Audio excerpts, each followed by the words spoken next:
Welcome back, episode 2 of 3 Flying Loons. Promised I'd bring up the glider competition that we've got. The competition will actually come up in September, so I'm going to go over some of the rules and how we got to that point. We also did some night flying, which I'll cover some of that, and may give some of you some information if you've never done any night flying. Down here in Georgia it gets pretty hot, so if you can fly at night, it's usually a little bit cooler, but there's some complications with that.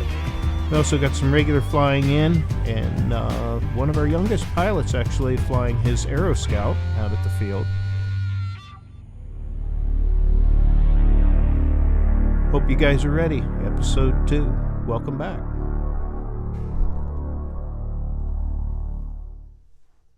So before I get too far into it, we definitely had some wind across the weekend we were filming. Strangely enough, 2 of us actually had our stunt kites with us. So what do you do when it's just too much wind to fly? Well, you break out the kites. But as soon as we got the kites out and we started to get rolling with that, the wind died down, of course.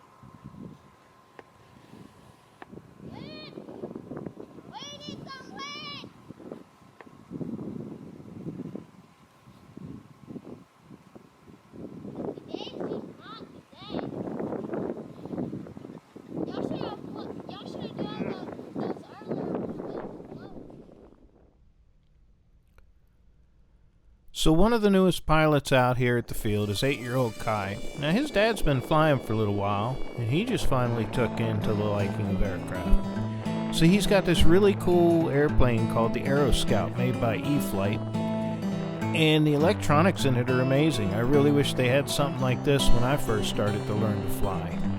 When I learned to fly, it was either you flew or you learned to rebuild pretty quick. This is a real big confidence builder for him. As you can see, he's well concentrated into flying this airplane, and he's doing a really good job. So we expect here shortly that he'll be taking the training wheels off, I'm sure, as they say, and starting to get into some loops and some rolls and some other stuff. Hats off to the folks that designed some of this system. It's really cool. If you guys haven't checked out what they've got to offer, you should take a look.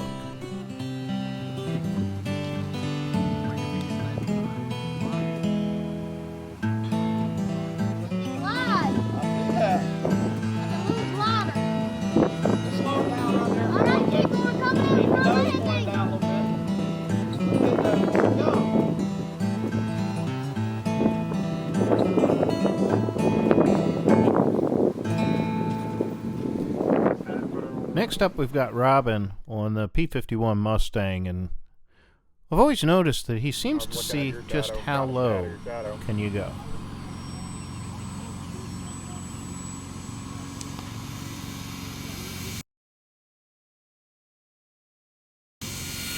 So this is a really cool little warbird if you guys are interested. Very stable, very easy to fly. There are a couple of nuances that you do have to watch out for, but otherwise, not a bad flyer at all. But I'll let you watch the rest of this.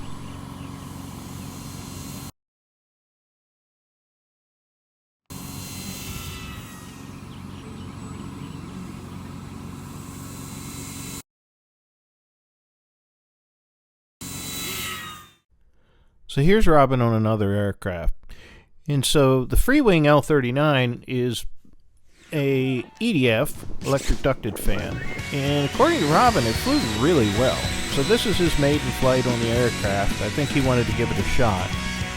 And I'll let you guys check this out. Very smooth flying, very fast, and rather impressive.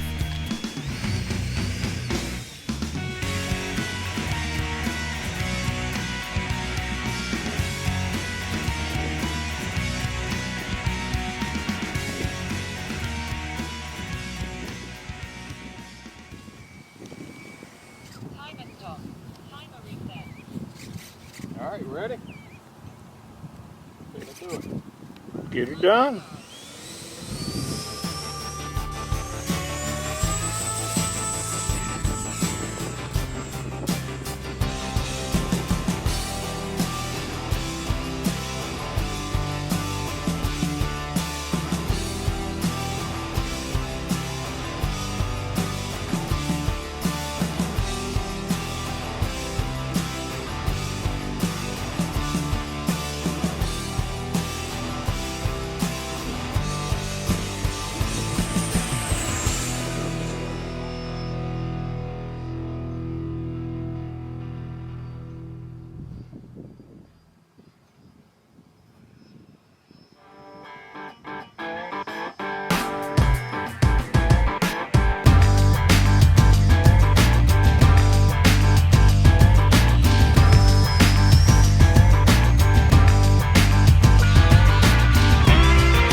So I definitely promised you guys a little bit of night flying.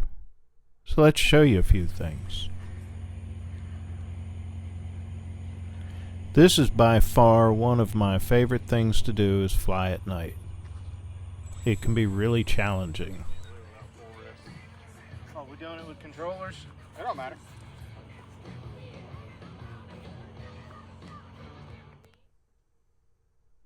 What a brute crew.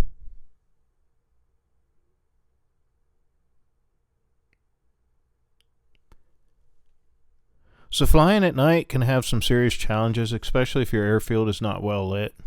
I highly recommend that you know your airfield well, that you know any obstacles that might be there. Always come out with a buddy and take your time. Get comfortable with flying in the dark, because not knowing where the ground is when you're coming in for a landing can be a challenge if it's not well lit or the aircraft is not well lit where it illuminates the ground. But as you can see, it can be an absolute blast. You can go from mild to wild. There are so many different airframes out there now with the ability to night fly that there's no reason you shouldn't give it a shot.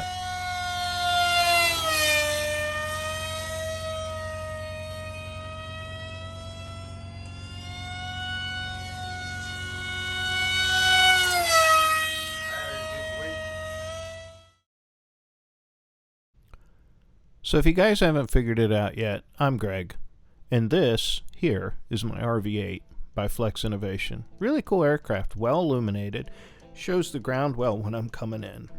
Now I started flying back in the 90s, and the idea of night flying was guys would actually try to take flashlights and strap them to their wingtips, and it didn't always work out well. But with the cost efficiency now of LEDs and how lightweight they are, this is really a fun thing to do. The aircraft here is quite capable of aerobatics, as you'll see on some of the video.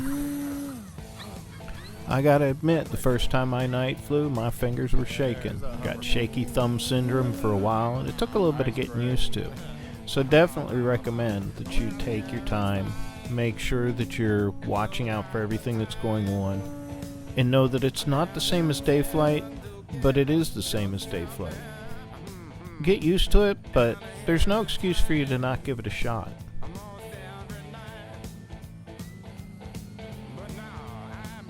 Knife edge over the moon.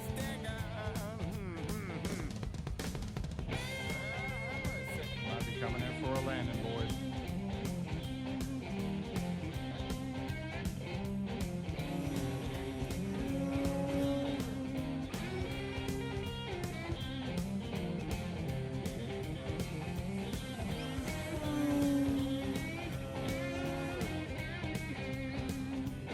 Nice, Greg.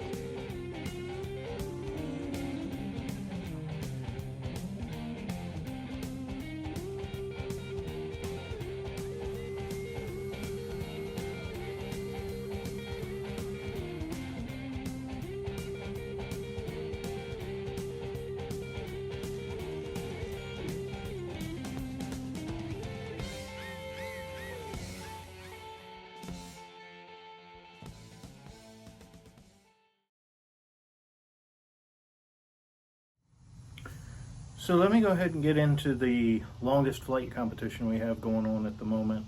A couple of things I'm going to go over. First thing is I'm sitting out on the front porch trying to enjoy the morning weather. Georgia has finally cooled off a little bit, and it's really nice. The other thing is I don't normally interview myself or try and cover things directly in front of the camera, so you'll have to forgive me for just a moment. So a bunch of us got into who could keep an airplane up the longest. We had just gotten some gliders out at the field, and we decided that we were going to go ahead and have a competition. So the competition evolved from one thing to another. There was some who can fly better, flinging back and forth, if you will. It got very entertaining. And what we ended up deciding was, and I've got a list of the rules right here, the competition was going to be for the longest flight to see who could keep the plane up the longest, but we had to level the playing field for everybody. A lot of the guys at the field are pretty good pilots. Some of them are very exceptional. Myself, I'd probably call myself maybe average. So into the rules, the contest rules for this, and it is kind of a friendly contest, if you will.